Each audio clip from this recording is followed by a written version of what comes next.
जी chapter 15 निकाल रहे हैं, पास्ट पेपर्स।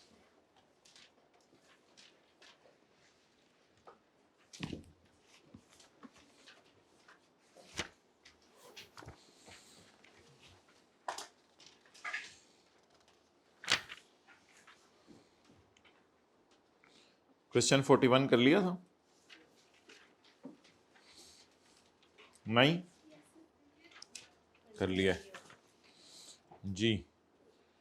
क्वेश्चन 36 बी और सी कर लिया था। 33 हो गया।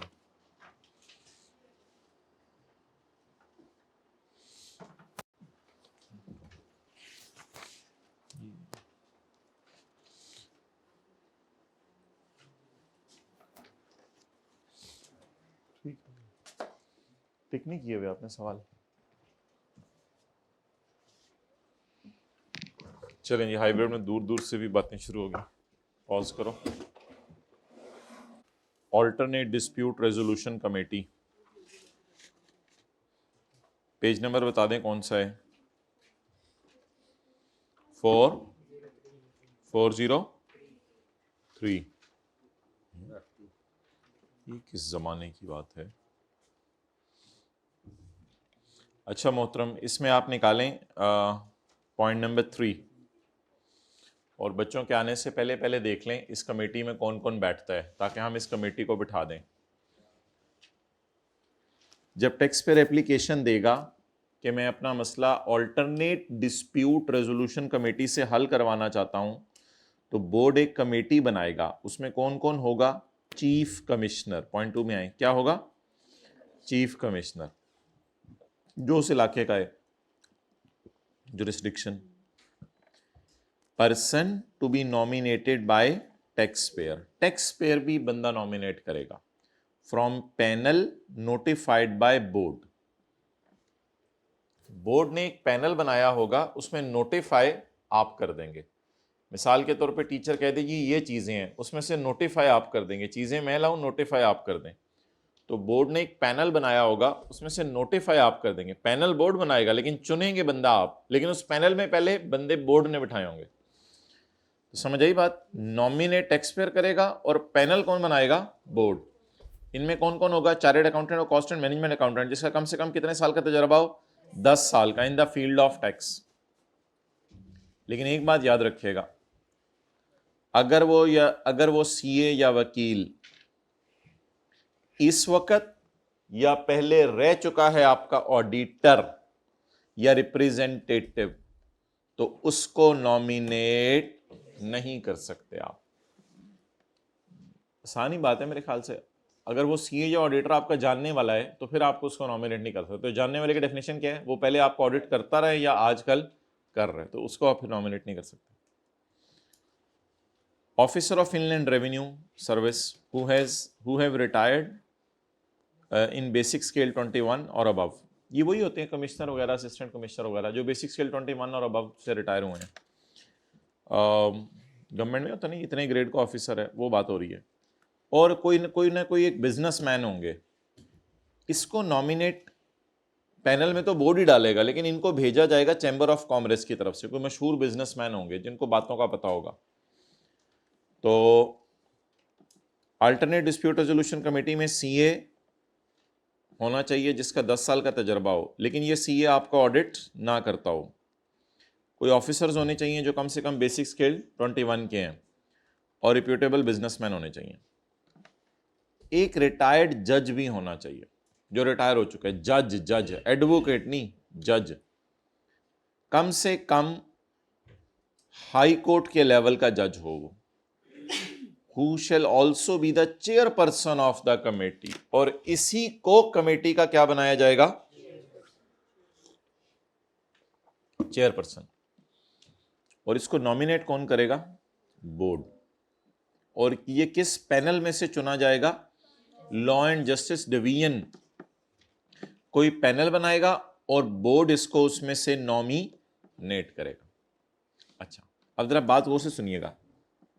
जजेस का panel law and justice division बनाएगा और उस पैनल में से चुनेगा बोर्ड और इन लोगों का पैनल बोर्ड बनाएगा और चुनेगा इसको टैक्स पेयर।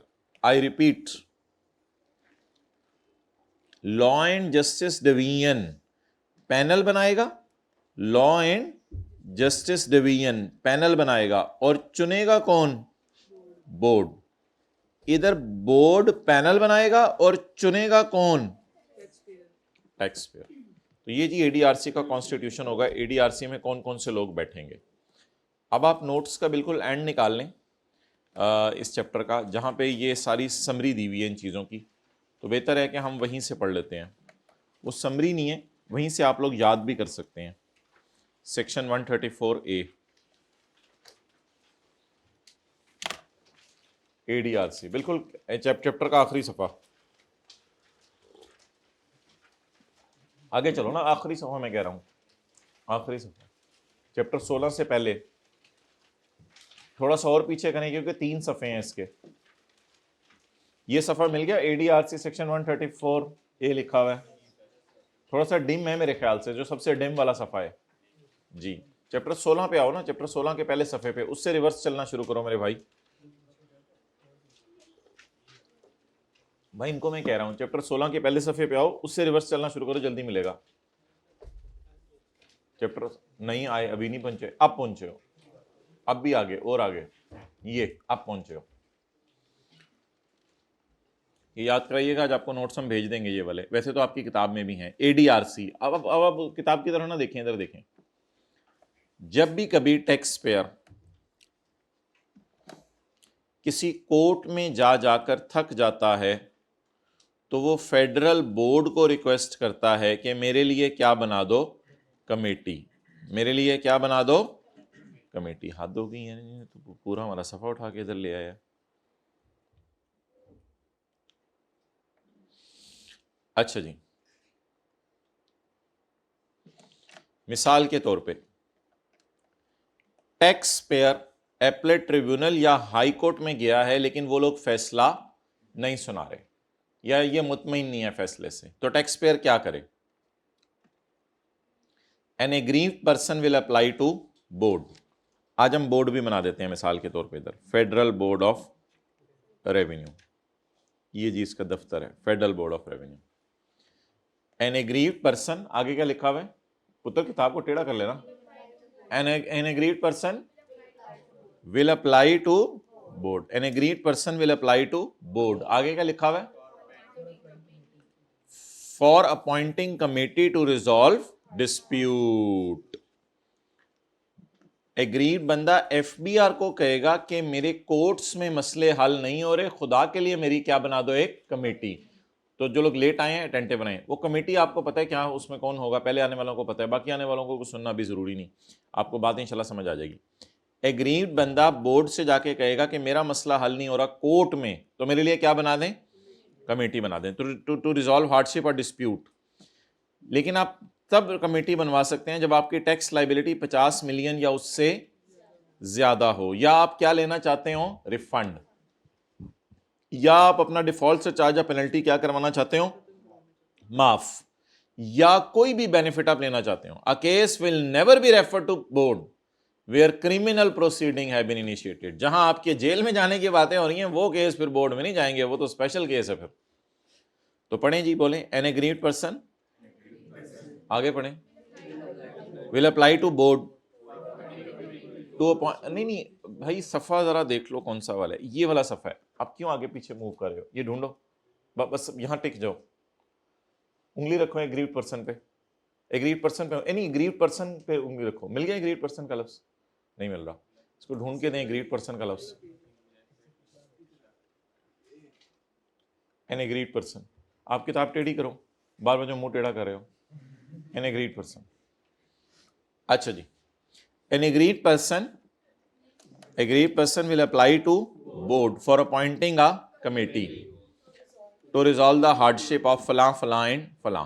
लेकिन एक केस बोर्ड को रेफर नहीं किया जाएगा, वो कौन सा है? क्रिमिनल प्रोसीडिंग वाला। जब आप एप्लीकेशन देंगे ना बोर्ड को, हाइब्रिड में बैठ जाए, लेट आ जाए, क्या फायदा है? जब आप एप्लीकेशन देंगे बोर्ड को तो आपने 3 चीजों का ध्यान रखना है। आपने प्रोपोजिशन देनी है कि मेरी सजेशन है कि मसले का हल ये कर दें, प्रोपोजिशन देनी है आपने, और आपने वादा करना है कि मैं तुम लोगों का फैसला मानूंगा, और जिस कोर्ट से तंग आके मैं तुम्हारे पास आया हूं उस कोर्ट के जजेस को जाके मैं कहूंगा मैं अपनी अपील वापस लेता हूं क्योंकि एफबीआर की कमेटी ने मेरे बारे में फैसला सुना दिया है। ओके, अच्छा मुझे पता तू क्यों हंस रहा है, चले इधर चले। Application will be accompanied by, application company होगी किससे? Initial proposition. आप एक सजेशन देंगे, प्रोपोजिशन देंगे कि मेरा मसला कैसे हल किया जाए और मैं कितना टैक्स पे कर सकता हूं, ये मशवरा दे दीजिएगा आप। एडीआरसी में जब जा रहे हुए तो बोर्ड को बता दीजिएगा, और बोर्ड को अंडरटेकिंग दें लिख के, बोर्ड जो मर्जी हो जाए मैं फिर कमेटी के फैसले से नहीं हटूंगा, मैं मानूंगा बात, इसीलिए तो कमेटी बनवाई है। And he shall immediately withdraw the pending litigation और केस। अब पेंडिंग कहां था? जहां से तंग आके गए थे। पेंडिंग कहीं भी हो सकता है जहां से तंग आके जाएं। ये किताबी बातें होती हैं, कितने महीने में फैसला सुना दो, ये लोग नहीं फैसला सुनाते अक्सर। तो क्लियर हो गया? 3 अल्फाज बोलें, प्रोपोजिशन, मशवरा दे दें, डिसीजन मानने को मान जाएंगे, मैं मानूंगा, और अपनी अपील्स क्या कर लें। लो जी, बड़ा सिस्टम है माशाल्लाह। 15 दिन के अंदर बोर्ड आपको कमेटी बना के दे देगा। चल भाई तेरा केस अब सुनते हैं। सिस्टम है, 15 दिन में बोर्ड कमेटी बना के दे देगा। ये पॉइंट 3 मैंने आपको पढ़ाया पूरा, कमेटी में कौन कौन बैठा होगा। ये पॉइंट 3 ही तो अभी हम पढ़ के आए थे किताब में। बोर्ड आपको 15 दिन में एक कमेटी बना के देगा। चल कमेटी बन गई,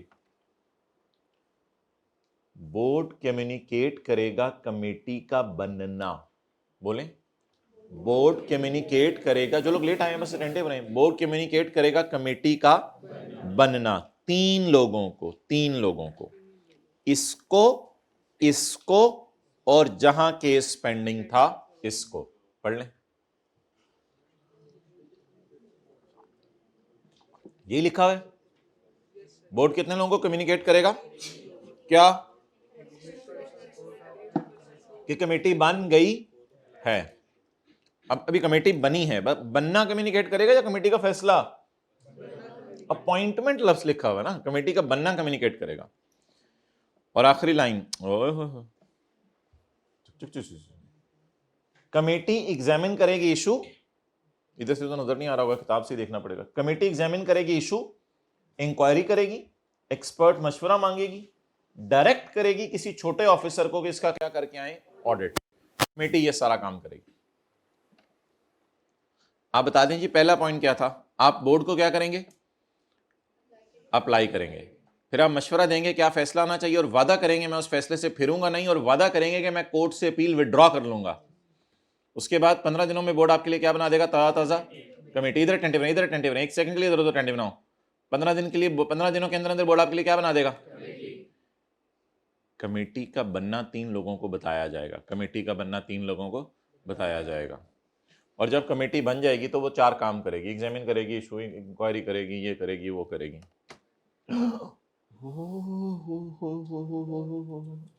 पढ़े आगे और बता दें समझ आ रहा है या नहीं। कमेटी ने फैसला सुना दिया 45 दिनों के अंदर। कमेटी ने फैसला सुनाना है 45 दिनों में, और अगर ना सुना सकी तो मैक्सिमम कितने दिन और ले सकती है?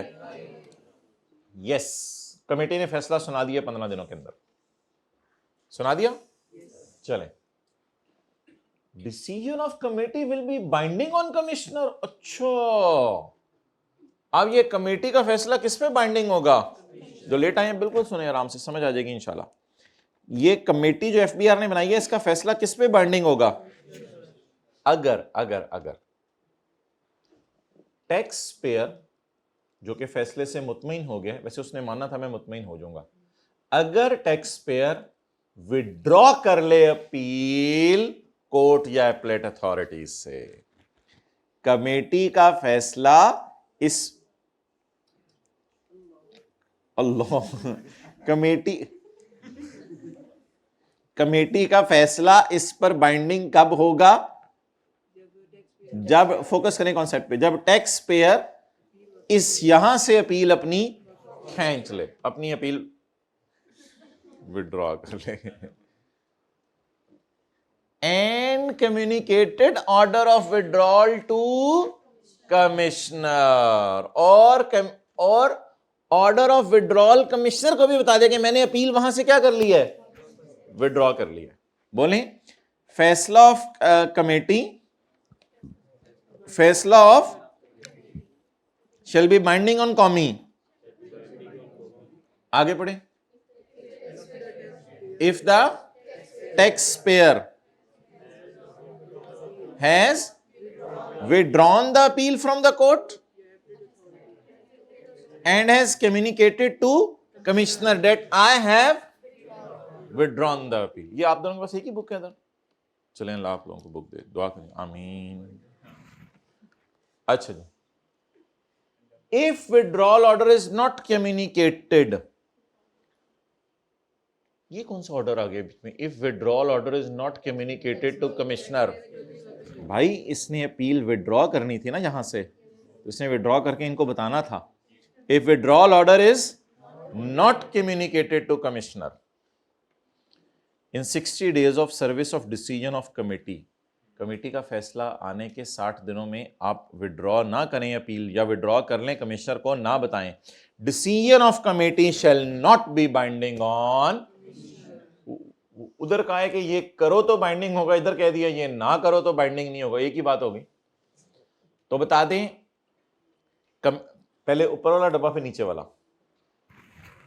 कमेटी का फैसला कब कमिश्नर पे बाइंडिंग होगा, जब आप यहां से जाके अपील को विड्रॉ करें और इसको आके बताएं मैंने अपील विड्रॉ।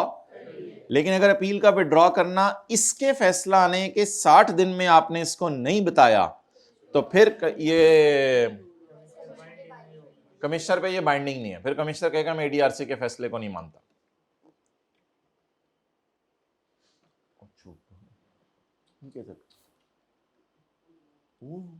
सिस्टम देखिए, ठहरे ना। अच्छा, the commissioner shall also withdraw the appeal within 30 days of communication of order of withdrawal by. कई दफा ना कमिश्नर ने भी अपील की होती है कोर्ट में, दोनों अपील कर देते हैं, एक अपील कर देते हैं कि वो वाला पॉइंट गलत था, दूसरा अपील कर देते हैं ये वाला पॉइंट गलत था। कई दफा दोनों ने अपील की होती है। अगर कमिश्नर ने अपील की हुई है तो कमिश्नर को जब पता चलेगा टैक्स पेयर ने विड्रॉ कर लिया, तो कमिश्नर भी फौरन जाके अपील क्या कर लेगा, the commissioner shall also withdraw the appeal within 30 days of communication of order of withdrawal. Communicate order of withdrawal किसने किया था, टैक्स पेयर ने। किसको कम्युनिकेट किया था जाके, अच्छा जी, कमेटी ने फैसला नहीं सुनाया,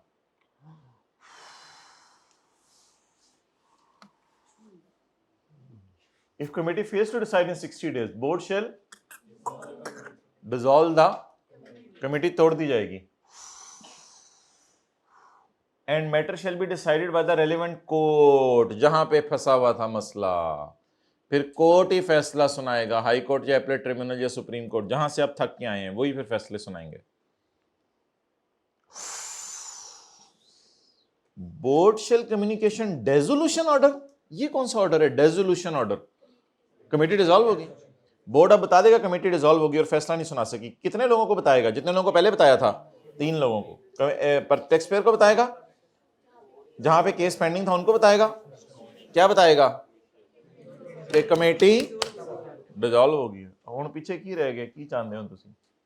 on receipt of order of dissolution, on receipt of order of dissolution the court और the appellate authority shall decide. अच्छा, अब वो लोग डिसाइड करेंगे, ठीक है, अब तो कोर्ट ही डिसाइड करेगा ना। The court shell now decide the appeal with in, जब उनको वो ऑर्डर मिल जाएगा तो उसके 90 डेज में ये फैसला सुना देंगे।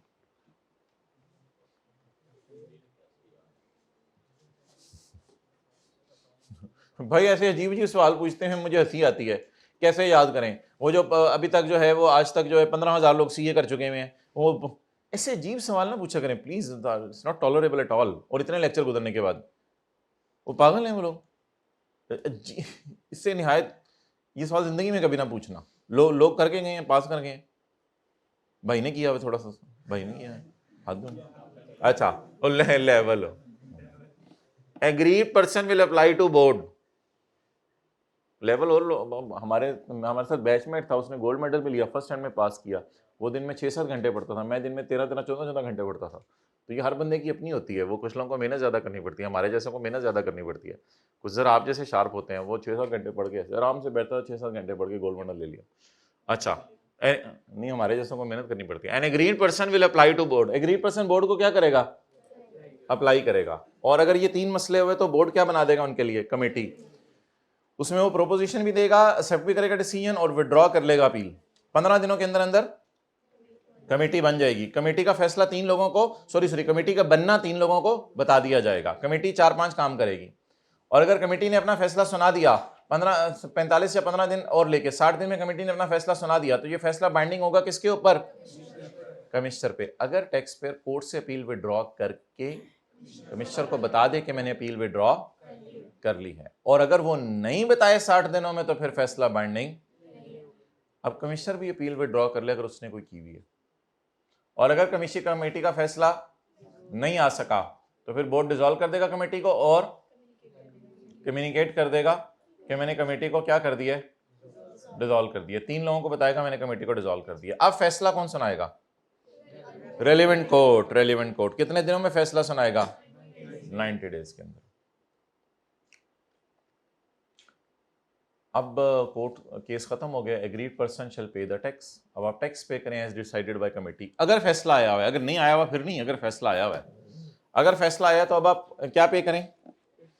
टैक्स पे कर दें। और ऑल प्रीवियस फैसले आपके खिलाफ से स्टैंड मॉडिफाइड। अगर वो किसी ने भी आपके खिलाफ कोई फैसला सुनाया हुआ है, वो बदल दिया जाएगा। अब किसका फैसला ऊपर आ जाएगा? कमेटी का। अब आप टैक्स पे करें। नीचे तो ऐसी बातें लिखी हुई हैं, decision by committee shall not be cited or taken as a precedent in any other case or the same case for a different tax year। Committee के फैसले को प्रेसिडेंट नहीं बनाया जाएगा। प्रेसिडेंट बनाना ये होता है कि बच्चों को कहते हैं कि मैं लेट आया था, सर ने मुझे जूते मारे थे, तो प्रेसिडेंट बन गया जूते मारना। प्रेसिडेंट होता है नॉर्म बन जाना। प्रेसिडेंट होता है कोर्ट करना कि ये किया जाता है, ट्रैफिक पुलिस ये करती है, ये करती है, ये करती है। ये होता है प्रेसिडेंट बन जाना किसी चीज़ का। प्रेसिडेंट मतलब होता है कोई चीज़ किसी ने की तो वो मशहूर हो जाती है। एडीआरसी अगर कोई फैसला सुनाए वो मशहूर नहीं किया जाएगा, क्योंकि एडीआरसी का लेवल नहीं है लॉ मेकर की नज़र में इतना। हाँ, हाई कोर्ट के जजेस कोई फैसला सुना दें उसको लोग प्रेसिडेंट बनाते हैं। कहते तुम्हें पता है हाई कोर्ट ने ये फैसला सुनाया था कमिश्नर, आइंदा मुझे तंग ना करना, हाई कोर्ट ने फलां बंदे के बारे में ये फैसला सुनाया हुआ है और तुम मुझे उसी मसले पे तंग कर रहे हो। टैक्स पेयर बहुत तड़ियां लगाते हैं कमिश्नर को, हाई कोर्ट ने फलां बंदे को सपोर्ट किया था इस पॉइंट पे, अब तुम मुझे तंग ना करो इस पॉइंट पे।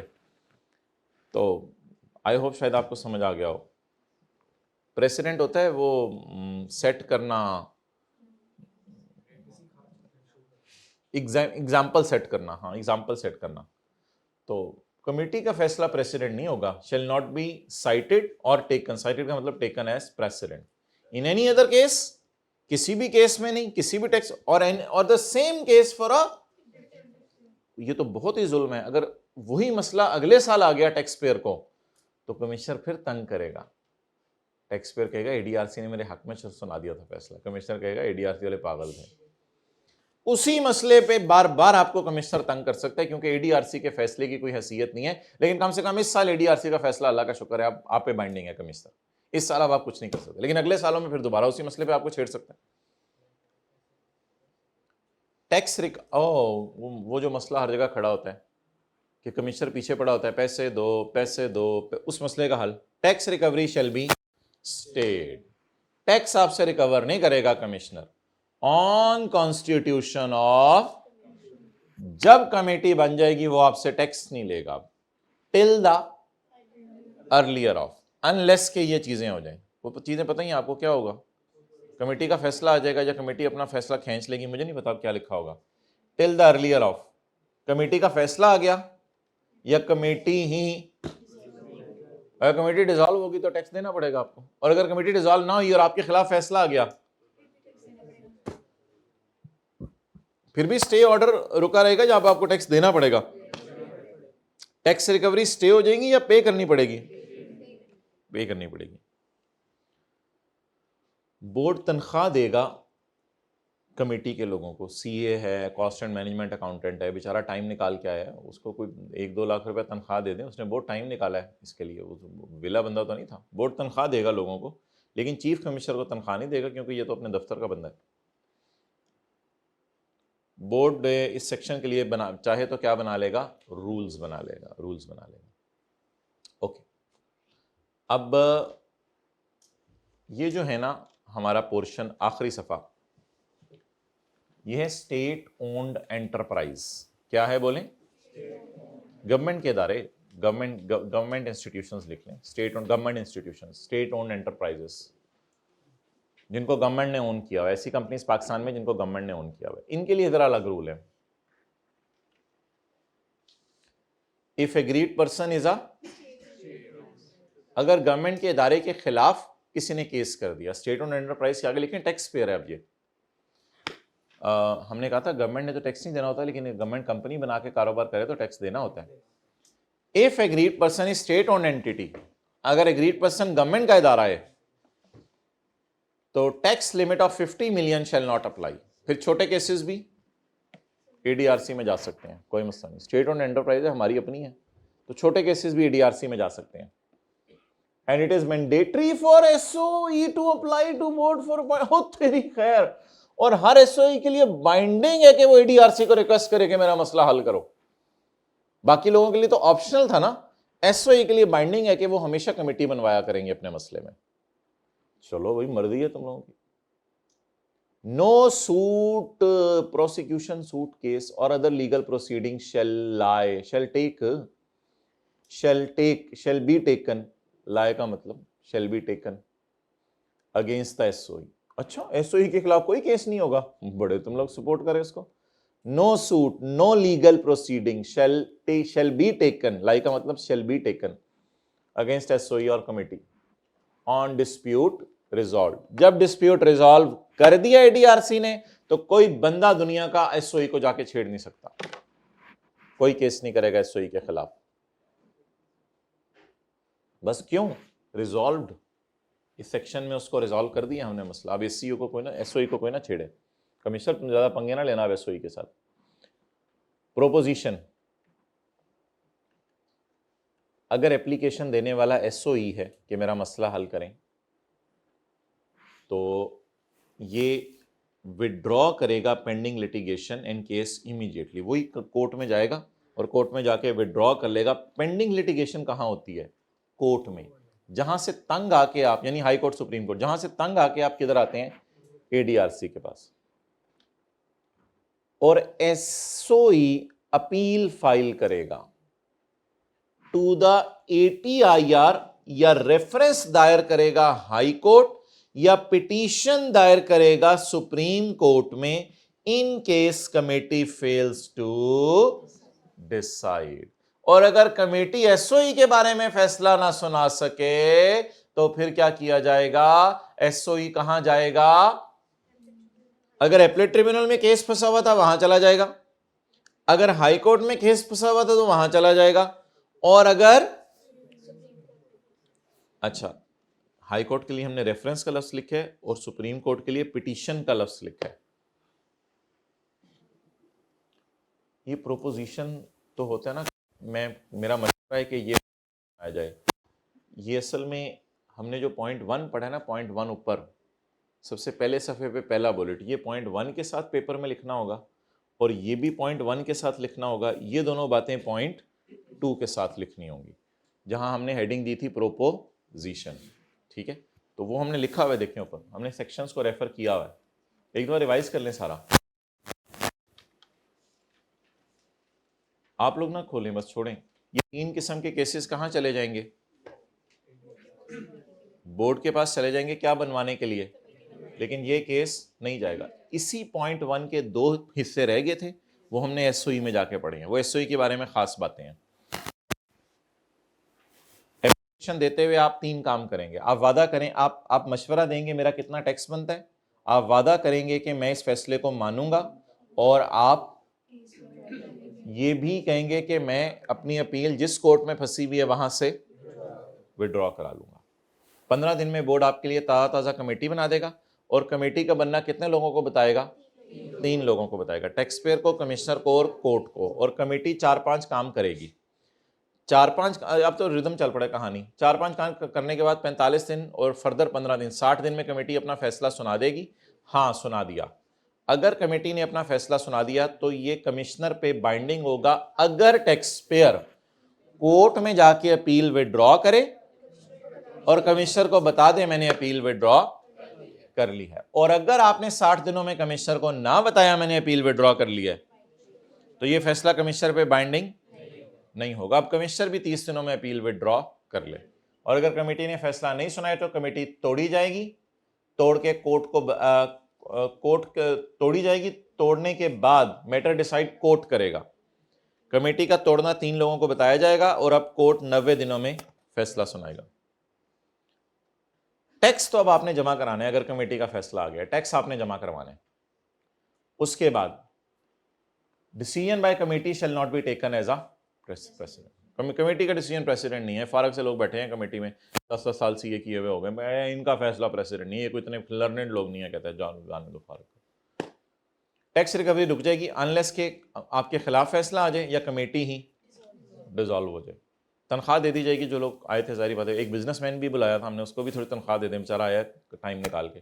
और बोर्ड इस सेक्शन के रूल बनाएगा। स्टेट ऑन एंटरप्राइज जो है उसके लिए बाइंडिंग है कि अगर केस 50 मिलियन से कम भी है या ज्यादा है, कोई मसला नहीं, लिमिट है ही नहीं लगती इस पे।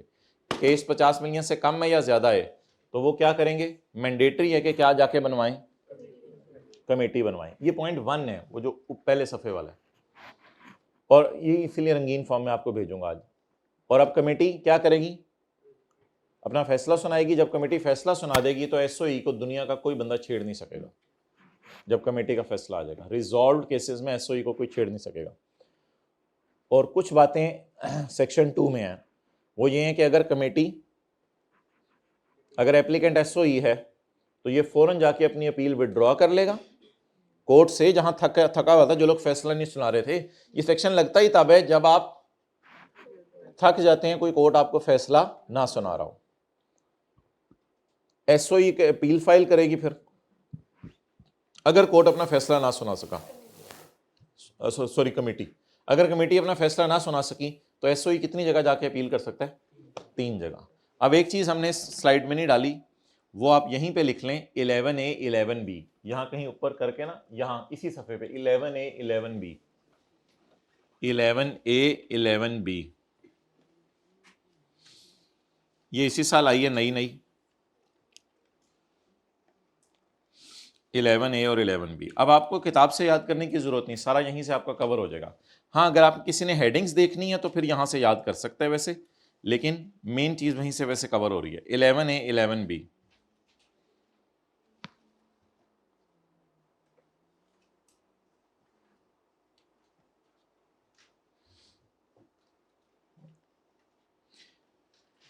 in case of SOE, if committee fails to decide within 60 days, board shall reappoint a committee।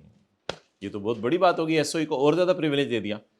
अगर 60 दिनों में एसओई के बारे में फैसला ना आ सका तो बोर्ड कमेटी डिसॉल्व करके कोर्ट को बताएगा या बोर्ड एक नई कमेटी बनाएगा। ये ऑफर सिर्फ किसके लिए है? एसओई के लिए। If reappointed committee भी fails to decide within further period of 60 days, तो matter shall be decided by court। और वो कोर्ट हमने पढ़ लिया, फिर आप हाई कोर्ट जाएं, सुप्रीम कोर्ट। और अगर फिर भी फैसला ना आ सका तो फिर मैटर कहां चला जाएगा? तो ये रीअपॉइंटमेंट सिर्फ किसके लिए है? एसओई। बर्डन ऑफ प्रूफ, एक बार याद रखिएगा, जब आप अपील करेंगे ना, पेज 404, जब आप अपील करेंगे तो याद रखिएगा, अपील करने के बाद आपने ही साबित करना है कि कमिश्नर गलत है, और किसी ने साबित नहीं करना।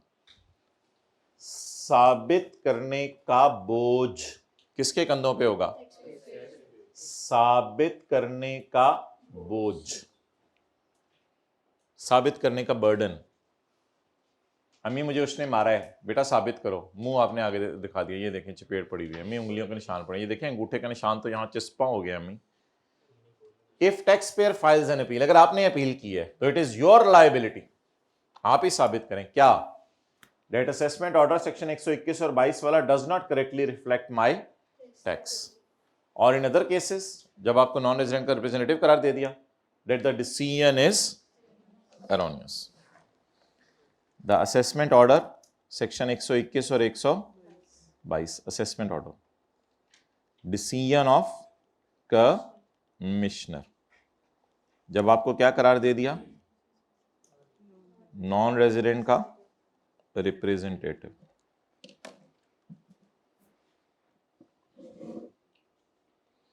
तो सादा सी बात लिख लें, टीपी अपील करेगा तो टीपी ही साबित करेगा कि कमिश्नर गलत है। लिखें जरा, टीपी अपील करेगा तो टीपी ही साबित करेगा कमिश्नर गलत है।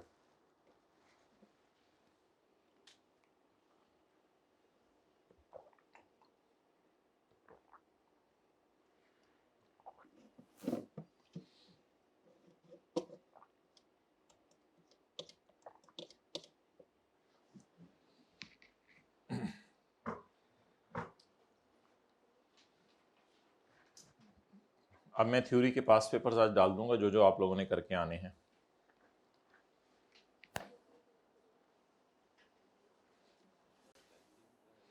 निकालें जी chapter number 14, chapter number 12, chapter number 12 numerical कल वाला होमवर्क वाला हो गया था किसी एक दो बच्चे से? कितने लोगों से 100% सही हुआ कल? 100%। ओके, क्लास वर्क वाला किसी ने किया था दोबारा? क्लास वर्क वाला वो करना ज़्यादा ज़रूरी होता है क्योंकि वो हमारा मेन न्यूमेरिकल होता है। होमवर्क वाला ज़रा छोटे लेवल का न्यूमेरिकल होता है। एक आपका भी लेवल है, वो तो बहुत हाई लेवल है, वो कल शाम 5 बजे से 7 बजे तक पता चलेगा।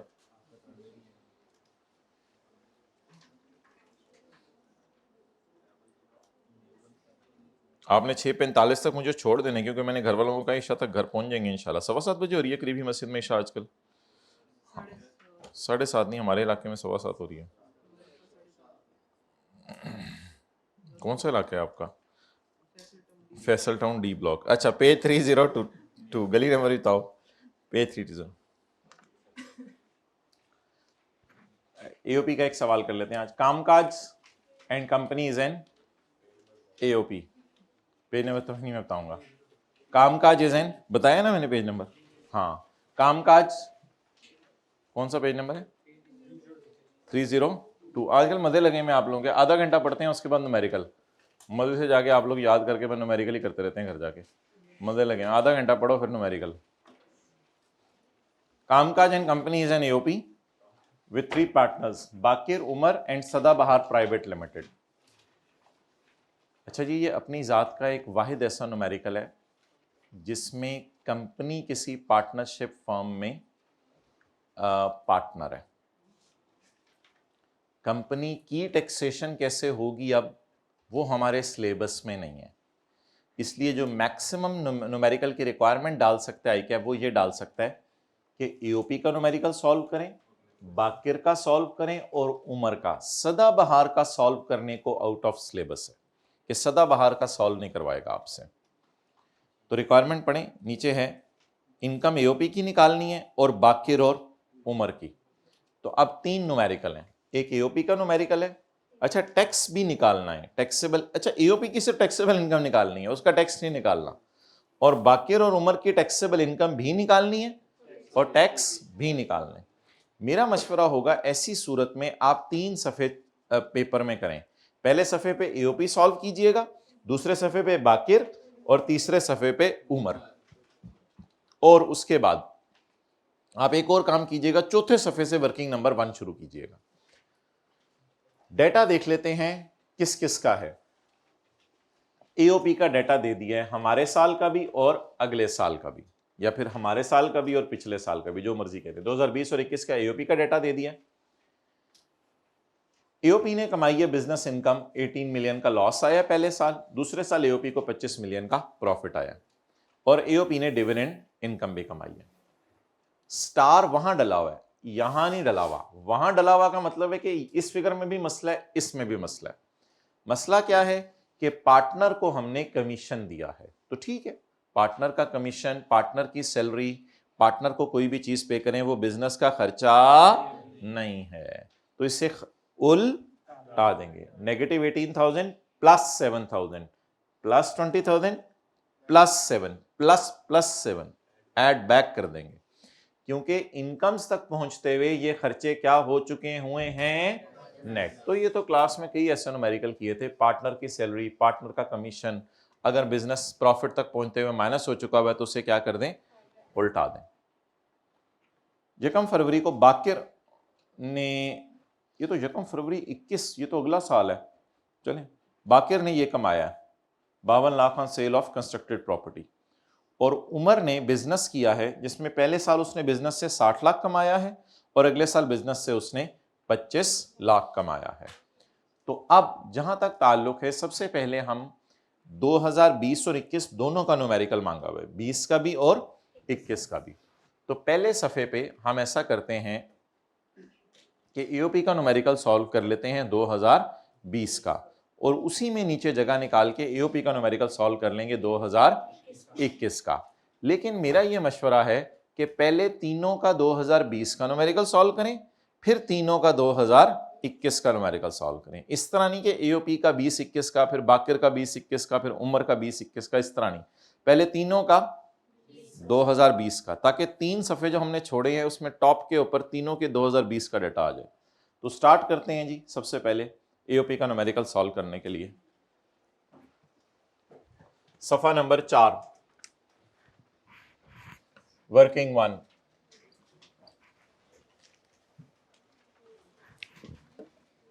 Income from business, AOP. As per question कितनी है income from business? As per question 18,000 का लॉस है, 18,000 का लॉस है। ये इनकम फ्रॉम बिजनेस किस साल की है? कितना लॉस है? ये नेट हो चुका है कमीशन से, सैलरी से, पार्टनर की पेमेंट से। पार्टनर्स की पेमेंट बिजनेस का खर्चा है नहीं, पार्टनर का नाम कंपनी है, यहां एड कमीशन जो हमने पार्टनर को दिया, पार्टनर यहां कंपनी है हमारी जी, कितना? 7,000। तो लॉस बिजनेस का रियलिटी में कितना आ गया? सिर्फ 11,000 का लॉस असल में आया।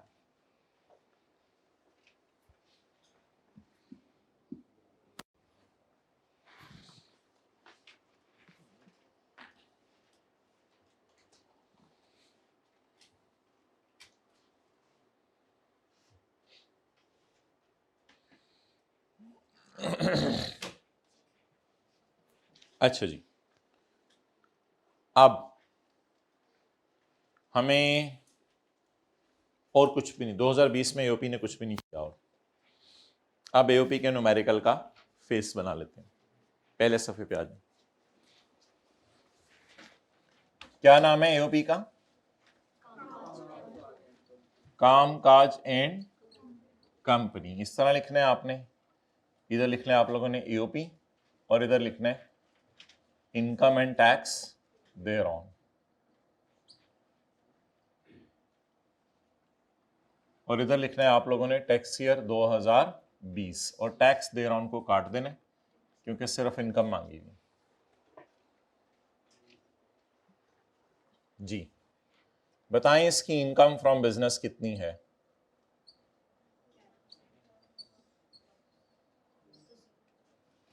अब बिजनेस के अंदर लॉस आया है, इसे क्या कर सकते हैं अगले? हाँ, एओपी का लॉस पार्टनर्स की इनकम में से माइनस नहीं हो सकता। एओपी अपने लॉस को खुद कैरी फॉरवर्ड करेगी, एओपी अपने लॉस को खुद कैरी फॉरवर्ड करेगी। तो ये अगले 6 साल तक क्या हो सकता है? Carry forward. तो यहां पे ये लिखते हैं 0, तो टैक्सेबल इनकम भी क्या आ गई? 0। टोटल इनकम भी यही है और स्लैश डाल के टैक्सेबल इनकम भी यही है। बस यही आई कैप ने पूछा हुआ था कि आप हमें निकाल के दे दें एओपी का न्यूमेरिकल सॉल्व करके दे दें, टैक्सेबल इनकम, टैक्स नहीं मांगा हुआ, टैक्स नहीं मांगा हुआ। हाँ बहरहाल लिख दें यहाँ पे carry forward income from business का लॉस कितना, 11,000। वो जो लिखा नहीं करते थे, अल्लाह आपका भला करे, उधर सेल्स टैक्स के न्यूमेरिकल में एंड पे कैरी फॉरवर्ड, उस तरह का लफ्ज़ है, कैरी फॉरवर्ड कर लें इस लॉस को। ये जी 2020 का सवाल सॉल्व हो गया, किसका, एओपी का। अब किसका न्यूमेरिकल सॉल्व करना है, बाकिर और उमर का। आप किसका न्यूमेरिकल सॉल्व करना है, बाकिर और उमर का। जी बाकिर ने तो 2020 में कुछ कमाया ही नहीं, सिर्फ कमाया किसने है 2020 में, उमर ने। कितना कमाया है, 6 लाख। अच्छा एक बात मुझे, 6 मिलियन 60 लाख, 6 लाख पे तो टैक्स ही नहीं होना था। अब मुझे ये बता दें कि एओपी के न्यूमेरिकल के लिए जरूरी नहीं होता, चलें अब, एओपी के न्यूमेरिकल के लिए जरूरी नहीं होता कि बाकिर, उमर और सदाबहार लिमिटेड और टोटल वाली कैलकुलेशन करें, ऐसा ही है। एओपी के न्यूमेरिकल के लिए तो नहीं जरूरी होता ना, वो जो बाकिर असद टोटल वाली वर्किंग करते थे, एओपी के न्यूमेरिकल के लिए तो जरूरी नहीं होता। वो किसके न्यूमेरिकल के लिए जरूरी होता है, वो ज्यादा वाली इनकम और कम वाली इनकम किसके न्यूमेरिकल में करते थे, पार्टनर्स के न्यूमेरिकल में। तो ज्यादा वाली इनकम कम वाली इनकम किसके न्यूमेरिकल में करना है, पार्टनर की। तो जब पार्टनर के न्यूमेरिकल में आपने ज्यादा वाली इनकम कम वाली इनकम वाली गेम डालनी है, तो फिर अभी उसकी डिस्कशन करने की जरूरत नहीं थी जब तक हम किसका न्यूमेरिकल सॉल्व करे थे। जब एओपी का न्यूमेरिकल खत्म हो जाएगा और दूसरे सफे में मैंने उमर का न्यूमेरिकल सॉल्व करना होगा, तो उससे पहले जाके मैं ये वर्किंग करके आऊंगा। वर्किंग टू डिविजिबल इनकम, यानी एओपी की वो इनकम जो पार्टनर्स में मैंने तकसीम करनी है। डिविजिबल इनकम कौन कौन पार्टनर्स हैं, बाकिर, उमर और सदा बहार लिमिटेड। इधर देखें, अगर एओपी को लॉस आ जाए, यानी इसकी टैक्सेबल इनकम फिर जीरो है, तो फिर ये वाली वर्किंग करने की जरूरत, क्योंकि एओपी का लॉस पार्टनर के हाथों में, एओपी का लॉस बोले पार्टनर के हाथों में माइनस, बल्कि एओपी अपना लॉस अगले 6 साल अपनी इनकम के अगेंस्ट खुद कैरी फॉरवर्ड करे। तो ये लिख के काटें और फिर उर्दू में वजह लिखें, ये वर्किंग क्यों नहीं करनी।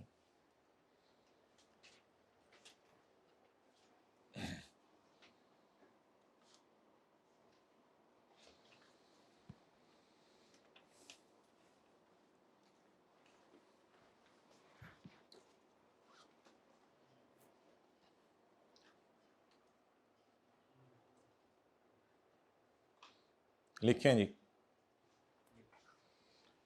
अगर एओपी को लॉस आ जाए, लिखें ना, लिखें इसके नीचे, अगर एओपी को लॉस आ जाए और इसकी टैक्सेबल इनकम फिर जीरो हो, टैक्सेबल इनकम देखें कितनी है, जीरो। टैक्सेबल इनकम तो नहीं नेगेटिव होती ना। अगर एओपी को लॉस आ जाए और इसकी टैक्सेबल इनकम जीरो हो, तो डिविजिबल इनकम वाली कैलकुलेशन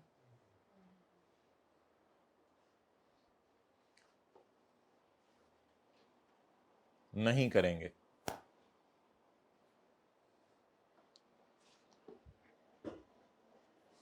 वैसे ये किसके न्यूमेरिकल से पहले करनी थी हमने, बाकिर और उमर और सदाबहार के न्यूमेरिकल से पहले करनी थी, लेकिन अब ये नहीं करेंगे। चलें जी, अब ये करने की अगर जरूरत नहीं है, तो अब किसका न्यूमेरिकल सॉल्व करें, बंदे का नाम, अच्छा बाकिर का भी करना है, आई कैप कर रहा है, वो मैं आपको करके दिखाता हूं। बाकिर का भी करना है, बाकिर इनकम एंड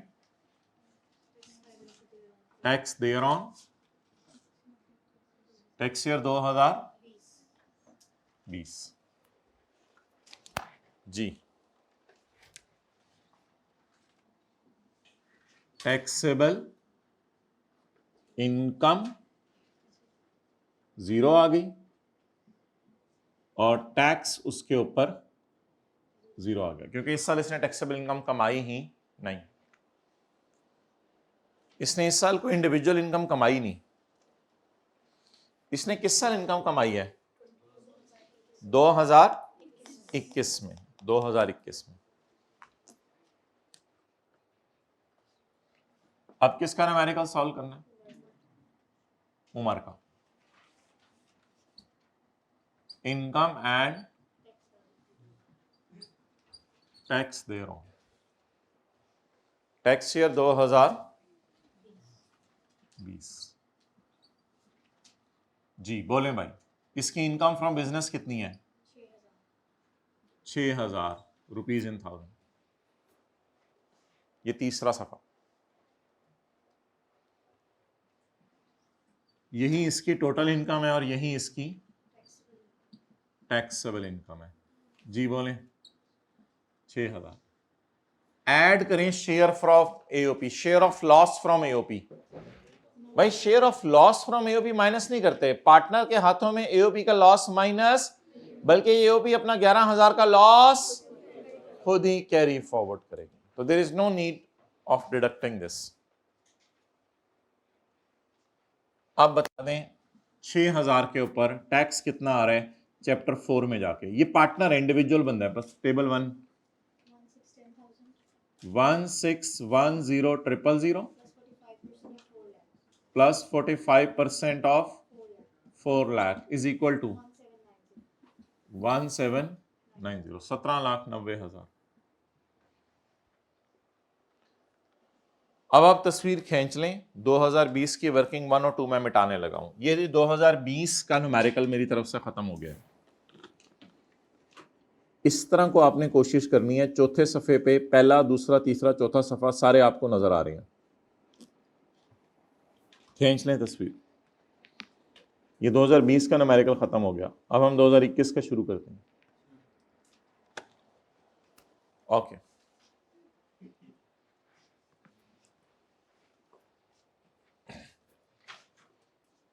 2021 में एओपी ने क़याकुल खिलाया, 25 मिलियन कमाया। तो एओपी ने 25 मिलियन कमाया 2021 में। इधर जरा खुला खुला कर लेते हैं ताकि हमें वो मिटाना भी ना पड़े। वर्क ये पेज नंबर 4 पे ही रहे हैं आप लोग। Working number 3। जी भाई बोलें। इनकम फ्रॉम बिजनेस किसकी? Income from business AOP 2021। अच्छा जी, एज पर क्वेश्चन कितनी है income from business? As per question 25,000। इस तक तक तक तक इस तक पहुंचते हुए पार्टनर की सैलरी, पार्टनर का कमीशन कितना माइनस हो चुका है? इस साल भी 7,000 ही था। ऐड कर दें। एनुअल लिखा हुआ है ना उसने, एनुअल यानी हर साल ये होता है। Add commission to partner. जी बोलें। जवाब 32,000।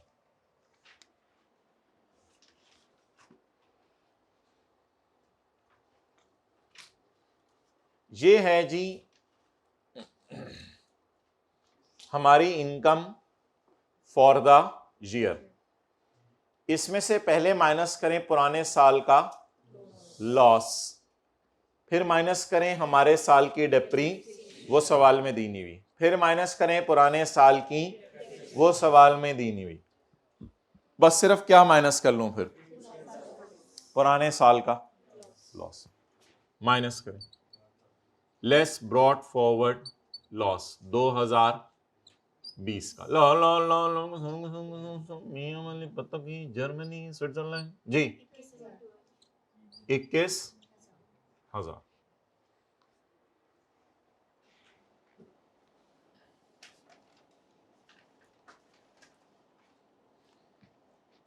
21,000 is my income from business. Is it net of losses or gross? Net of loss है, इसमें से पुराने साल का लॉस है। एओपी का लॉस पार्टनर के हाथों में माइनस होगा या एओपी के ही अगले साल के न्यूमेरिकल में से माइनस होगा? अब दोबारा सारी वो डाल दें जो आपने कोई नाम नूम डालने थे। कैरी फॉरवर्ड लॉस कितना किया था? 11। अच्छा जी, कामकाज सारा इधर ना लिख दूं, कामकाज एओपी टैक्स ईयर 2021 इनकम वगैरह जो भी ऊपर लिखते हैं पूरा लिख लीजिएगा बेशक। आप लोग 4 लाइनें डालें, कामकाज आंदा नहीं सानू, एओपी इनकम और टैक्स ईयर 2021। जी बबलू भालू Tinku Shinku Pinku, income from business बताएं इसकी कितनी है? 21,000। और इनकम फ्रॉम अदर सोर्स तो वैसे लिखना नहीं चाहिए, फाइनल टैक्स रिजीम में लिखना चाहिए। Final tax regime dividend income कितनी है? 4,000। कोई बच्चा टोटल करवाए कैलकुलेटर के बगैर आज? 25,000। दैट्स नाइस, कम से कम 112 दिनों में हमने कुछ तो सीखा। 25,000 इसमें से माइनस कर दें फाइनल टैक्स रिजीम, क्योंकि इसका अलग रेट है, less final tax regime dividend. ये तो टोटल इनकम थी ना 4,000, आज आके खोती बोर्ड कर ले, यानी वो 21,000 उसी तरह आ गया वापस।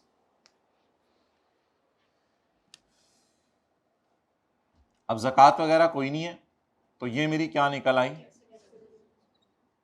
Taxable income. डन।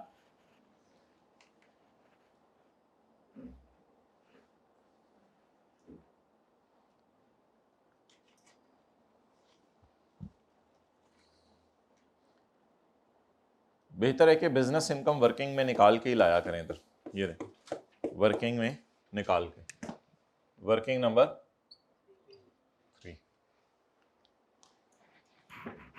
ओके जी, अब ये अपनी पूरी हिस्ट्री के अंदर वन ऑफ सवाल है। आई कैप को ये भी टेस्ट नहीं करना चाहिए था, ये इसने निहायत ही गलत किया था और अपनी स्टडी टेक्स्ट में ये कॉन्सेप्ट डाले बगैर इसने ये टेस्ट कर लिया था। अब आप सदाबहार को उसका हिस्सा यहीं दे दें, वो बाकिर उमर और सदाबहार वाली वर्किंग में अब मैं करता हूं, लेकिन सदाबहार को हमारा लॉ कहता है कि उसका हिस्सा यहीं दे दें, उसको उधर जाके ना दें। सदाबहार को हिस्सा दे रहे ना उसका, सदाबहार को उसका हिस्सा अभी यहीं दे दें, लेस। सदाबहार को उसका हिस्सा दें। सदाबहार में जिंदगी में पहली दफा एओपी का न्यूमेरिकल सॉल्व करते हुए टैक्सेबल इनकम के नीचे हमने लेस डाला है। पहले कभी भी टैक्सेबल इनकम के नीचे लेस, टैक्सेबल इनकम के नीचे आज तक कभी कुछ नहीं किया था सिवाय डबल अंडरलाइन लगाने के, लेकिन आज डबल अंडरलाइन नहीं लगाई। ये अपना वाहिद क्वेश्चन है हिस्ट्री का, ऐसा सवाल और पूरी किताब में नहीं है जहां पे आपको ये रेड मार्कर मिले लगा हुआ। लेस एसपीएल का हिस्सा उसको यहीं दे दें।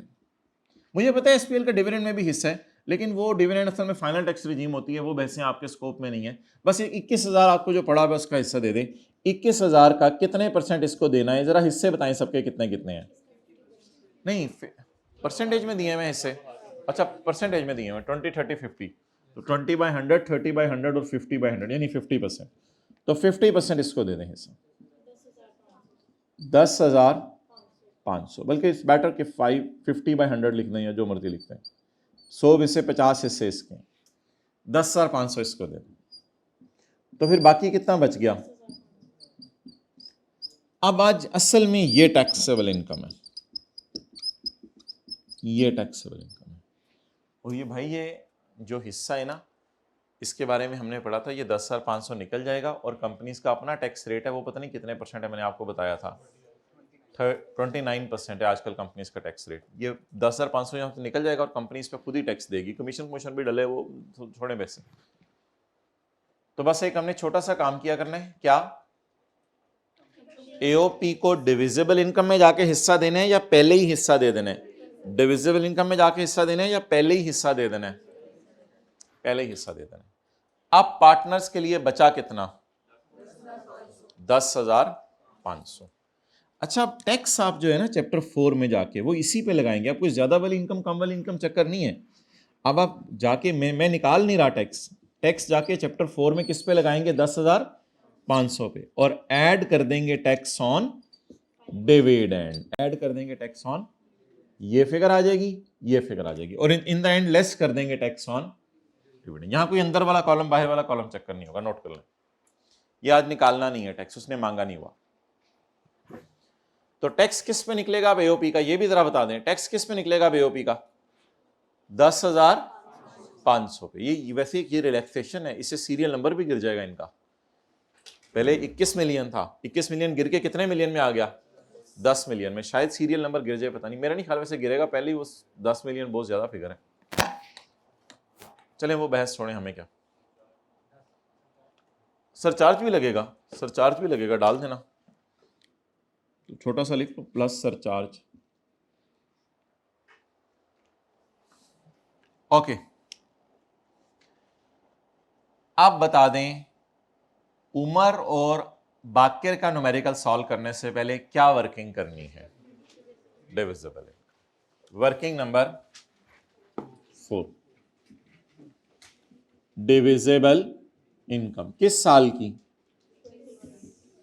2021 की।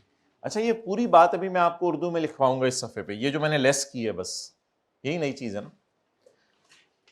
अब आपका क्या ख्याल है कि यहां में मैं बाकिर, उमर और एसपीएल और टोटल लिखूं या खाली बाकिर उमर लिखूं, इस तरह कर लेते ताकि पुराना रिदम भी कायम रहे।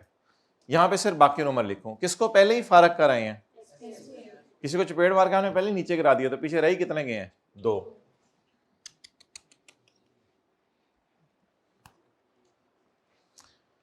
आप बताएं जी, बाकिर की सैलरी नहीं है, बाकिर का कमीशन नहीं है, वो तो एसपीएल का था, और कुछ नहीं है, तो बस ठीक है फिर। अच्छा जी, फिगर ये कितनी है जो बांटनी है, किसी को याद है, मैंने कहा था यहां पे वो फिगर लाया करनी है जिसपे चैप्टर 4 का रेट लगना है, तो 10,500 बांटना है अब मैंने, तो बस इसके साथ फिर सैलरी कमीशन लिखने की जरूरत नहीं, बस ये तो फिर प्रॉफिट है। अगर सैलरी कमीशन होती तो वो माइनस कर देते जैसे हम पहले करते थे, और याद नहीं, 10,500 यहां लिखा करते थे, उसमें से सैलरी माइनस की, कमीशन माइनस किया, बैलेंसिंग को बांट दिया। तो आज पूरा का पूरा ही 10,500 यहां लिख दें, क्योंकि और कुछ है नहीं जी। अब थोड़ा सा आपके लिए चैलेंजिंग है, अगर आपको मैथमेटिक्स आती है कि 10,500 को तकसीम कैसे करना है, 10,500 को तकसीम कैसे करना है। जो बच्चे ब्लेंडर मारेंगे वो 10,500 को तकसीम करेंगे 20/100, 30/100, हालांकि एक बंदे का हिस्सा ऑलरेडी दिया। अब ये परसेंटेजेस ही गायब हो गई हैं। अब 5 में से 2 हिस्से उसको दिए जाएंगे और 5 में से 3 हिस्से, या फिर 50 हिस्से बचे हैं, 50 ऑलरेडी दे आए हैं। अब वो जो पहले करते थे ना, अब ये एक नया स्यापा आया है इस सवाल के अंदर, ये वो सदाबहार की वजह से आया है, सदाबहार नो अल्लाह पूछ, तो सदाबहार की वजह से ये मसला आया है। तो सदाबहार का हिस्सा जब 50 पहले ही निकल गया तो पीछे बच कितना गया, 50। अब आप ऐसे कर सकते हैं कैलकुलेटर पे, 20 + 30 को जमा करके 50, तो 20/50 बाकिर को दे दें और 30/50 उमर को दे दें। डन। 10,500 into 20/50 into 4,000, 6,300।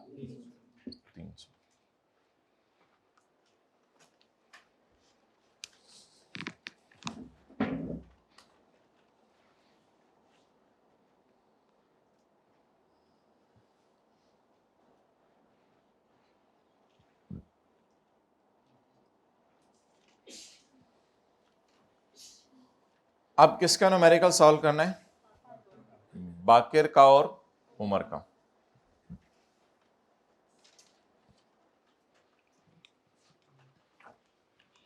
अच्छा अगर ये हिस्से होते 2:2:1 और ये होता बाकिर का, ये उमर का और ये सदाबहार का, इधर क्या करते पहले बताएं, इधर क्या करते, इधर हाँ यहां पूरा लेना है, यहां तीनों को लेना है क्योंकि अभी तो तीनों पार्टनर्स ही है ना। यहां कितना लेना है, इंटू 1/5। फिर जब इसको दे दिया तो उधर कितना लेके जाना है, याद रहेगा। ये बस इसकी प्रैक्टिस नहीं, असल में और कोई सवाल है नहीं, हुए तो चल देखें मॉक में डाल देंगे, नहीं डालने में तो कोई इतना जरूरी बात नहीं है जी। तो इस तरह होगा। ओके चलें जी, अब किसके न्यूमेरिकल का फेस होने लगे, बाकिर बाकिर खानी, हमने खानी, टैक्स है 2021, इनका मैं टैक्स दे रहा हूं।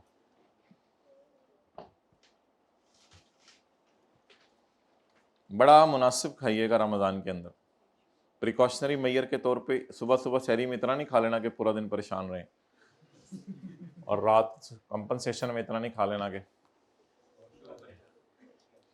अच्छा जी, तरावी पढ़ते कुछ लोग इधर गिर रहे होते हैं, कुछ इधर, पकोड़े नहीं मैनेज हो रहे। अच्छा अब मुझे बताएं बाकिर की कौन सी इनकम है, इनकम फ्रॉम कैपिटल गेन 5200।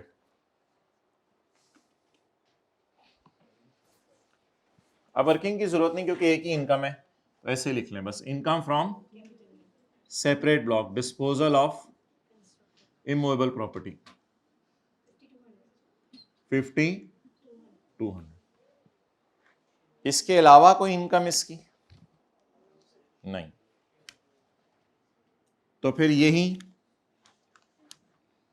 यही इसकी कौन सी इनकम है,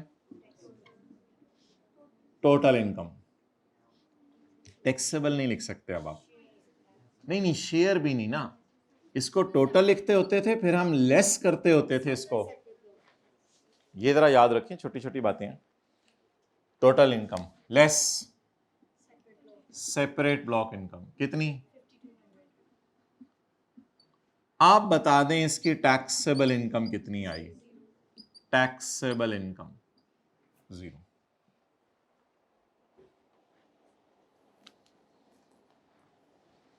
पुरानी बातें तो ना भूल लेना।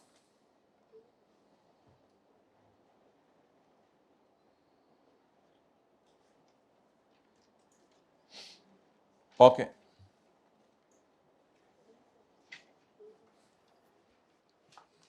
अच्छा जी, अब ये जो टैक्सेबल इनकम आई थी यहां पे हम ऐड करेंगे share from AOP. Tell me share from AOP 4200, पुराना सारा,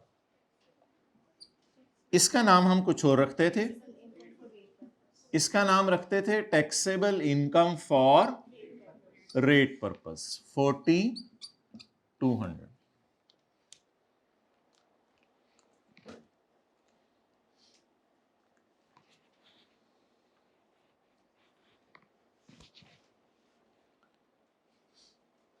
अच्छा ऐसा पहली दफा हुआ है, कंप्यूटर नहीं बात करते इसमें, ऐसा पहली दफा हुआ है कि ये 0 है, ये क्या है, अब ये कौन सी इनकम है, ज्यादा वाली, और ये ज्यादा वाली इनकम पे ज्यादा वाला टैक्स, कम वाली इनकम पे कम वाला, ज्यादा वाली इनकम पर ज्यादा वाला टैक्स। अंदर रख के निकालते थे, अंदर रख के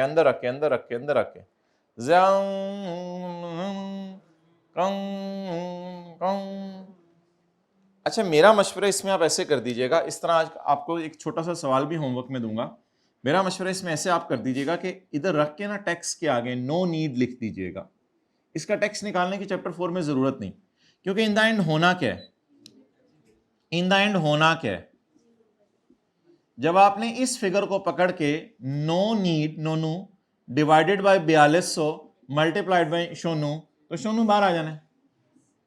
तो इसलिए बेहतर है कि ज्यादा वाली इनकम पे ज्यादा वाला टैक्स ना निकालें, क्योंकि कम वाली इनकम से अब जिसने मल्टीप्लाई होना तो जवाब यहां पर लें जी। जबरदस्त हो गया, आज तो इधर भी टैक्सेबल इनकम जीरो आई। ये बड़ा अच्छा सवाल रिवाइज हो गया। नो नीड नई चीज डालें जी, मार्केट में नो नीड आई है, नो नीड। बताएं ना क्यों नहीं जरूरत, जल्दी बताएं ना। इसकी आम इनकम कितनी है? अच्छा बताएं, इसकी salary, business, capital gain, property other source कितनी है? सेपरेट छोड़ें, salary, business, capital gain, property other source कितनी है? जीरो। अब उस जीरो का आपने रेट बढ़ाने के लिए 4200 डाला तो जीरो शर्म आ गया मैं पहले ही जीरो हूं।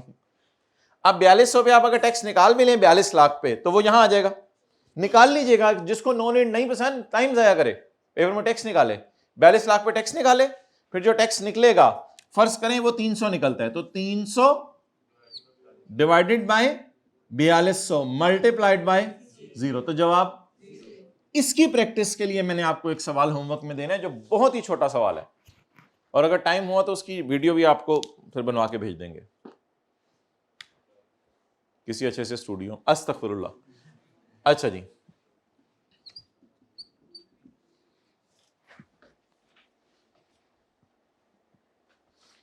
अब पूरे कॉलेज में कोई ऐसा रहता नहीं गया जिसको सेल्फियां लेने की बीमारी है कोई पूरे कॉलेज में? तो मुझे ढूंढ के बताएं। चलें, अच्छे वाले लोग चल रहे होते हैं सड़क पे, एक शीशा नजर आता है दुकान पे,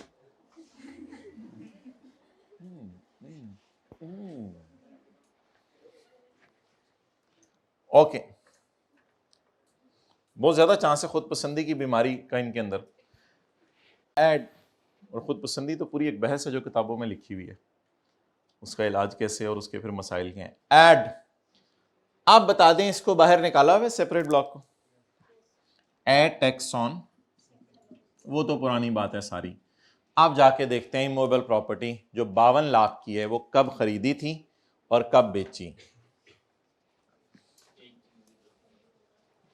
अच्छा, एक सवाल था पिछले दिनों, इधर देखें एक मिनट, एक सवाल था पिछले परसों हमने किया था, तो किसी स्टूडेंट ने क्लास के बाद आके पूछा था, उसमें सिक्योरिटीज बिकी थी कि आपने नोशनल एक्सपेंसेस क्यों नहीं माइनस किए। भाई अगर ये भी सिक्योरिटीज होती मिसाल के तौर पे तो भी नोशनल एक्सपेंसेस माइनस ना करते, बिकॉज नोशनल एक्सपेंसेस तब माइनस करते हैं जब सेल प्राइस और परचेज कॉस्ट दी हो। अगर डायरेक्ट ही गेन दे दे तो मैं कैसे सेल पे रेट लगाना होता है और परचेज पे, फिर मैं कैसे लगाऊं, फिर गेन से ही गुजारा चलाते हैं हम। ये तो वैसे ही एक बीच में बात आ गई। अच्छा जी, आप जाके ढूंढें टेबल, पेज नंबर बता दें कौन सा है जहां पे प्रॉपर्टी के टेबल है। पेज 262, 262 नंबर सफा कह रहे हैं ये, 262 पेज के ऊपर आके बताएं। 3 कॉलम बने हुए हैं, एक तो वो है ओपन प्लॉट, कंस्ट्रक्टेड प्रॉपर्टी और फ्लैट। तो ये क्या है? Constructed property. इसमें आपने मुझे याद कराने जो आखिरी वाला कॉलम है ना, उसका एक न्यूमेरिकल आपको किसी दिन करवाना है। ये आपने मुझे नेक्स्ट वीक कौन याद करवा देगा? आखिरी वाला कॉलम का उसका न्यूमेरिकल कोई करवाएंगे आपको। अच्छा, अब मुझे बता दें ये कब खरीदी हुई है, पुरानी खरीदी हुई है या नई खरीदी हुई है? हमने उधर 2 हेडिंग्स क्या दी हुई है उर्दू में? नहीं, उर्दू में हमने क्या हेडिंग्स दी हुई है? अच्छा, वो नोट्स के ऊपर नोट किया हुआ था इसलिए भूल गया हुआ है। बहरहाल ये कब खरीदी हुई है? बिफोर 1 जुलाई, वो बोले बिफोर 30/24 खरीदी हुई है ना, तो इसलिए इसके ऊपर रेट जो है वो इधर वाले लगेंगे या आखिरी वाले कॉलम वाले लगेंगे? इधर वाले रेट में इसका होल्डिंग पीरियड आप बताएं कितना है, जरा उंगलियों पे गिने।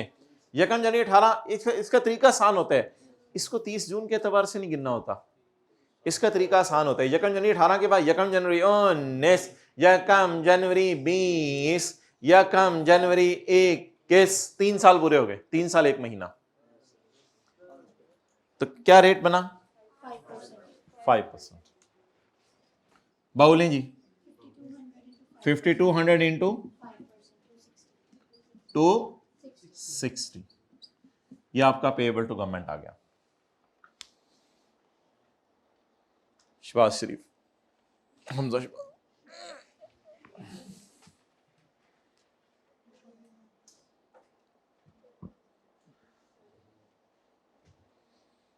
आजकल अजीब वैसे सूटेड बूटेड पढ़े लिखे डॉक्टर इंजीनियर मियाँ बीवी होते हैं और अब बच्चों के सामने गिबत कर रहे होते हैं। बच्चों ने बेचारों से क्या सीखना है?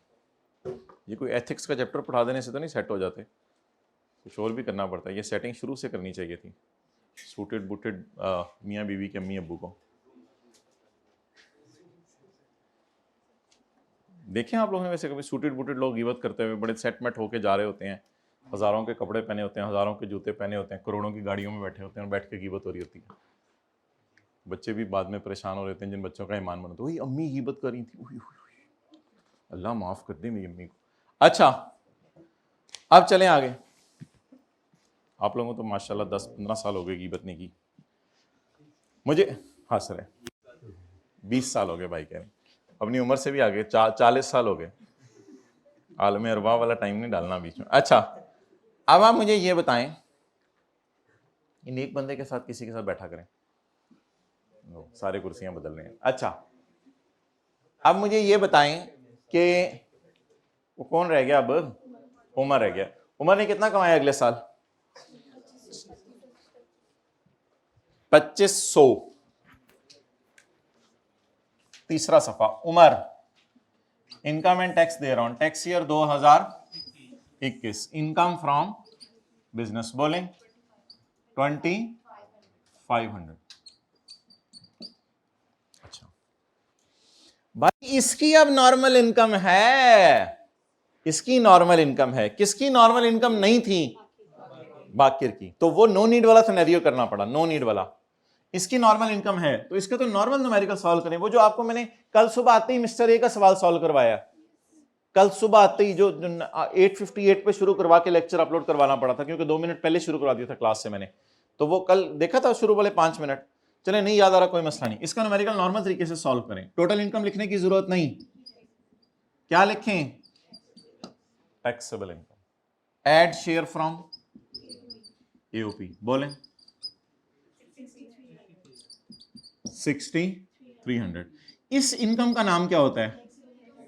Taxable income for rate purpose, बोलें 8800। आप बताएं कम वाली इनकम कितनी थी पिछले सवाल में? 0। और ज्यादा वाली? इधर कम वाली इनकम और ज्यादा वाली। अभी नो नीड, चल नो नीड, तेनों दसा नो नीड, हुण ते need heavy. Okay, tax 88 lakh पे कोई टैक्स निकाल दे जाके चैप्टर 4 में। ओ तेरी खैर, इतना लंबा सा लिखना पड़ेगा। 1610000 ऑफ 30 जी 3050। ये टैक्स किस पे आ गया? ज्यादा वाली इनकम पे। तो बोलें अपने जो है वो क्या कहते हैं, अपर के दोनों धागे खींचते हुए जरा बोलें, बोलें आपको देखें ऐसे खींचो, ज्यादा वाली इनकम पे ज्यादा वाला टैक्स, और कम वाली इनकम पे। इस ए को हम ऐसे लिखते होते थे जरा खूबसूरत से करके, एक्चुअल टैक्स 3050। अगर 8800 पर है तो बबलू बताओ 2500 पे कितना है? 866। कितने नंबर है सवाल के? 10 बटो। क्या ज्यादती की है? क्या ज्यादती की है? नहीं, मैंने बिल्कुल ध्यान से मारा था, बिल्कुल उसको, मुझे ज्यादा उसकी फिक्र है। हाँ, क्या ज्यादती की है? इतना बड़ा क्वेश्चन था, ये देखें 4 फिगरें हैं सवाल में, सिर्फ 4-5, 1 2 3 4 5 6-7 फिगरें हैं सवाल।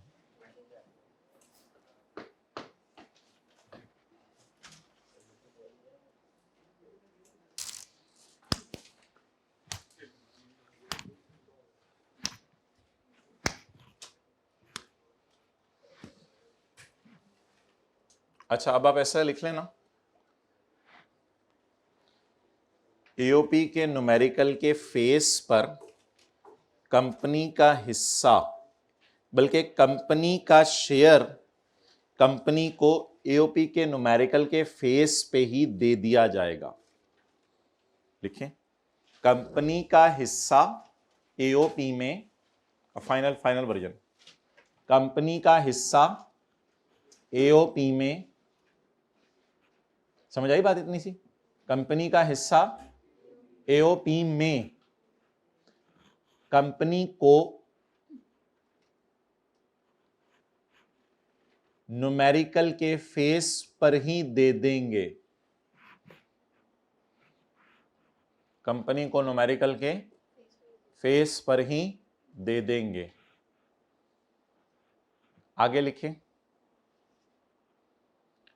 टैक्सेबल इनकम से लेस करके।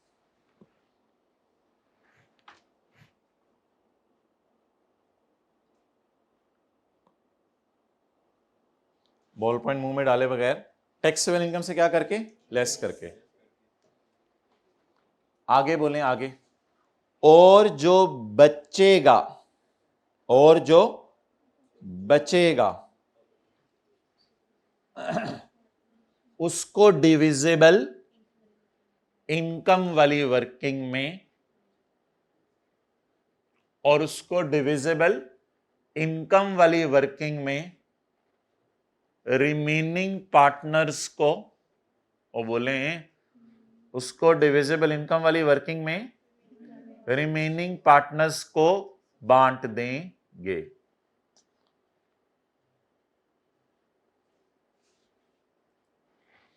डन? अच्छा, ये एक नई बात वैसे लिखनी है तो लिख लें।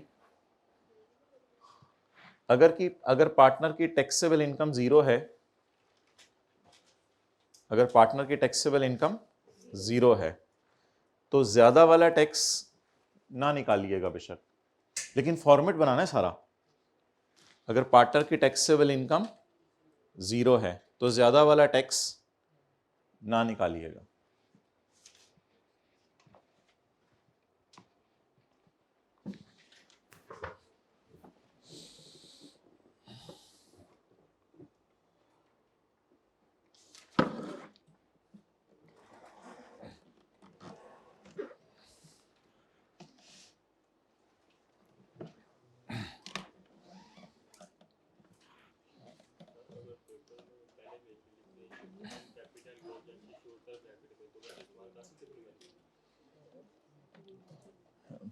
नहीं, बेहतर है। अच्छा जी, माय डियर, इधर देखें। ये बात हमने कहाँ पढ़ी थी कि पार्टनर का हिस्सा बाहर निकाल दिया जाता है न्यूमेरिकल सॉल्व करते हुए। ये पढ़ी थी पेज नंबर 291 पे, पेज 291 पे। पेज 291 पे जरा पढ़ें चौथी लाइन। आज के नोट्स में लिखा होगा section 92 para number second para, या 4th लाइन लिखा होगा। बोलें जी, 4th लाइन पढ़ें। If at least one partner of AOP is a,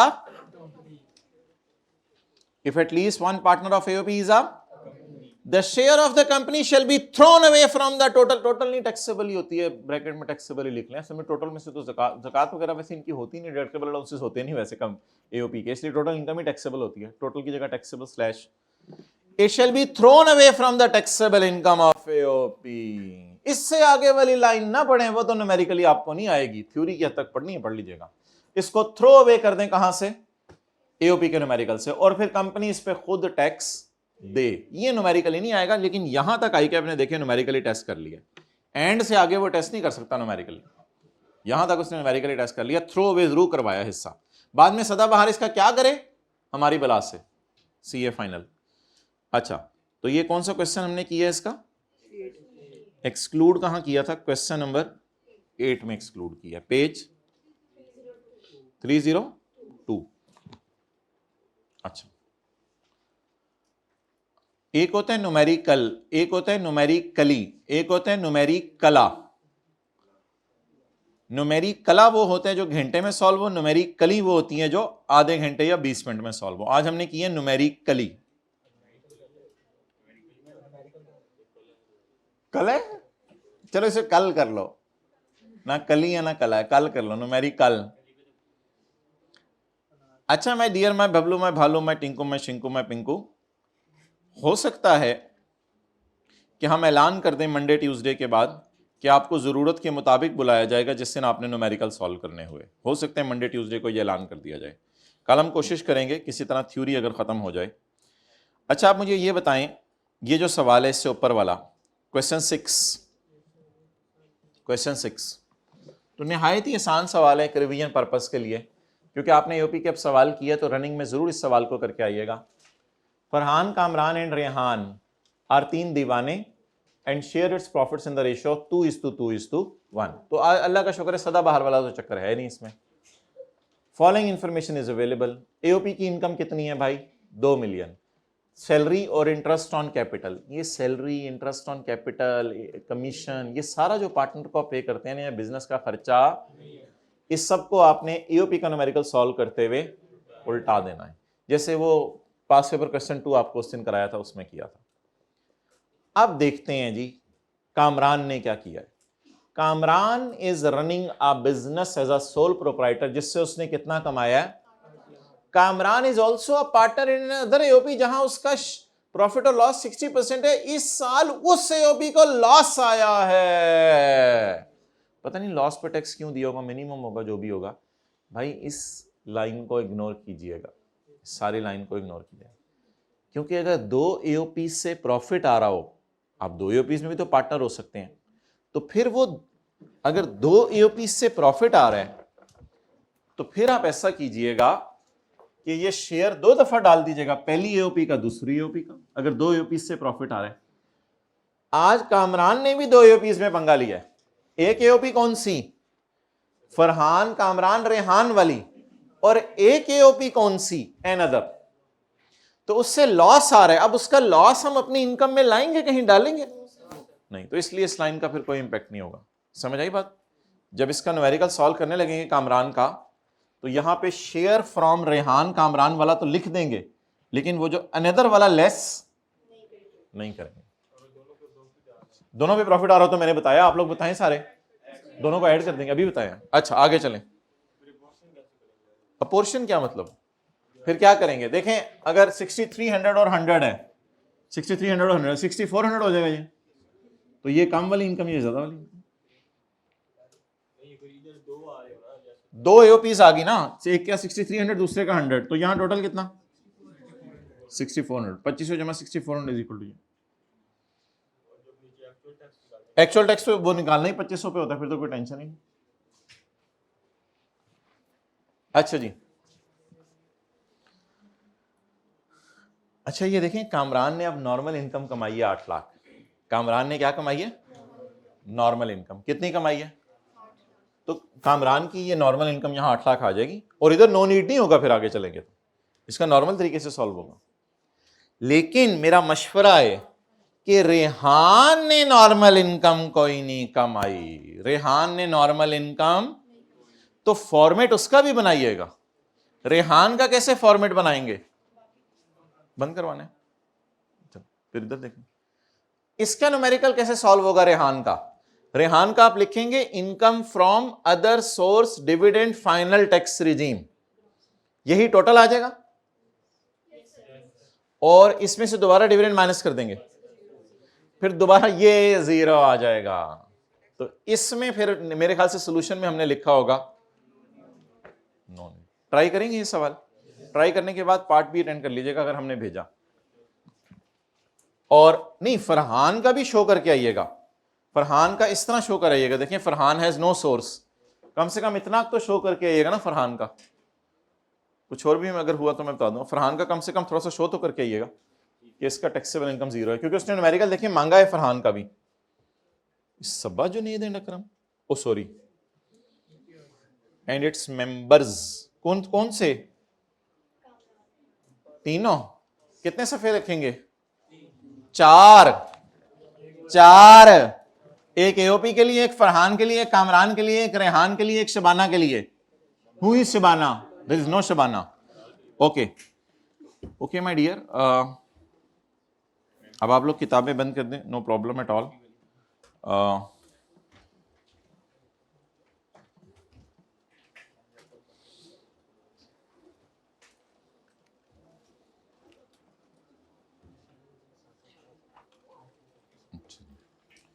मैं चैप्टर 15 का क्वेश्चन 36A पढ़ रहा हूं। चैप्टर 15 का क्वेश्चन 36A। एश्योरेंस इन कंपनी ना, मत खोले नो नो नो नो, आप लोग फौरन ये जवाब है। Assurance in companies a partnership firm has filed an appeal against the order of commissioner appeal. Commissioner appeal के फैसले के खिलाफ हम हाई कोर्ट चले गए हैं। ये पुराना लॉ होता था, कमिश्नर अपील के फैसले के खिलाफ हाई कोर्ट जाते थे। अब इजाजत नहीं है, आप कमिश्नर अपील के फैसले के खिलाफ कहां जाना है? Appellate tribunal. इसको यह तस्वीर खींच लो, इसको अगली दफा सही भी कर देंगे। ये पुराना लॉ होता था। अच्छा चलें, छोड़े, जहां भी जाना है। कमिश्नर अपील के फैसले के खिलाफ आप हाई कोर्ट गए हैं। Recently the firm has appointed a new tax adviser. उसने मशवरा दिया कि भाईजान हाई कोर्ट पाकिस्तान में फैसले नहीं सुनाते। ये आप बंद कर लें, कर लें। तो हाई कोर्ट पाकिस्तान में फैसले फूसले कोई नहीं सुनाते, तो भाईजान आप एडीआरसी के पास चले जाए। चलो ठीक है, अब एडीआरसी में तो हमने जो है वो 4 स्लाइड्स पढ़ी हैं। अब क्या क्या पूछ रहे? Under the provisions advise which cases are eligible for settlement through ADR. हाथ खड़ा करके बताएं कौन से cases? Excellent. Greater than 50 million वाले, waiver of default surcharge and penalty और एनी अदर रिलीफ, और क्रिमिनल प्रोसीडिंग शुरू हो सकी है तो नहीं जाना। वो जो पॉइंट 1 पढ़ा था बस। ये फैसले कहां जा सकते हैं? Cases eligible for settlement of ADR. SOE वाला लिखना है तो लिख दीजिएगा, वैसे 2 नंबर में मुझे नहीं लग रहा। एसओई वाला पॉइंट 1 भी लिख दीजिएगा कि एसओई ने मस्त जाने, लिख देना। खैर असल में आपको पता है जो पॉइंट 1 है हमारा 2 सफ़ों पे है, एक पहली स्लाइड पे था, एक चौथी स्लाइड पे था, वो एसओई के लिए था। एडीआरसी में कौन कौन बैठता है? ये तो 3 नंबर का आना चाहिए था, ये तो 5 नंबर का आना चाहिए था। चीफ कमिश्नर होता है, रिटायर्ड जज होता है, और चार्टर्ड अकाउंटेंट 10 साल का तजुर्बा और सारा। क्या हुआ? चलो